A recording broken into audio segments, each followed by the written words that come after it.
Dumating ng order ko, ha? Ano kaya? Pinagsabay-sabay na kaya ito? Baka naman hiwa-hiwalay. Sana pinagsabay-sabay na. Oh, nandito lang na lahat. Yay!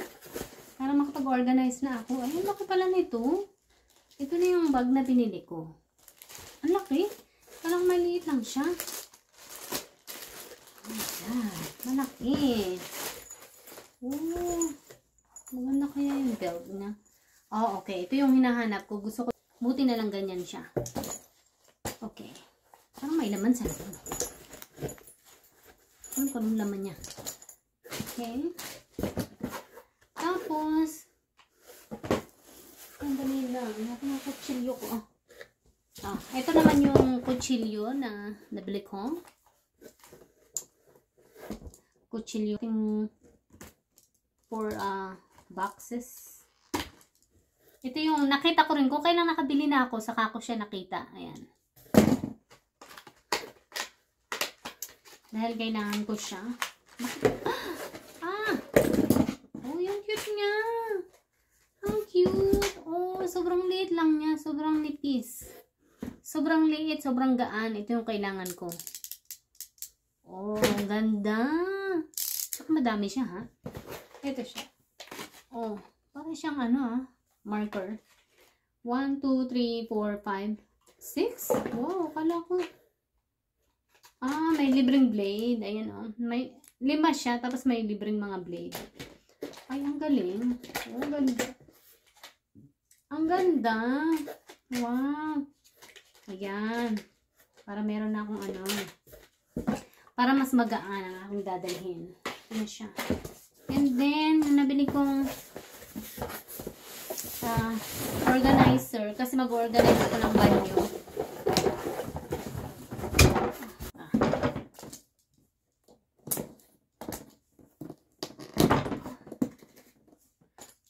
Buksan ko na to, ha?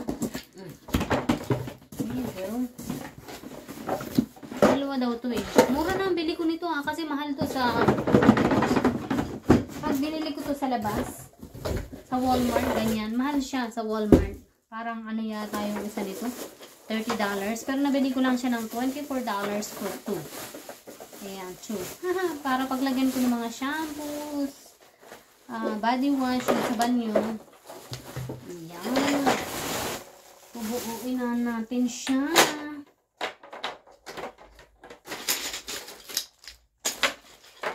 Okay. Yung ating bag. Kung anong Ayan. Lagyan ko siya. Oops. Hindi kasya ng aking sexy body. Sandali. Masyado. Okay. Hindi pa rin. Hindi pa rin. Masyado. Okay. Baka kasya na to. Ayan, kasya na. Ayan, para maitago ko siya dun sa damit. Kasi hindi ko alam kung bawal ba kami magdala ng ganito or hindi ko, tatanungin ko pa yung manager ko. Ayan. Pero tatago ko na lang. Hindi naman nalata, oh. Ayan, para nailagay ko yung mga ko, abubot ko. Ayan, sa dami ko ba namang abubot na dinadala ko sa trabaho. Sobrang dami. May pentel pen, may ball pen. Ayan, sasabit ko siyang ganyan. O, diba? Para mamaya ako na siya i-organize. Tingnan natin yung loob niya. Ganda. May kasama pa siyang extra. So, kung gusto ko siya ng pang crossbody. Pang crossbody ba ang tawag doon? Ayan, maganda siya kasi slide siya. Wow, good. Ganda. Meron na akong organize.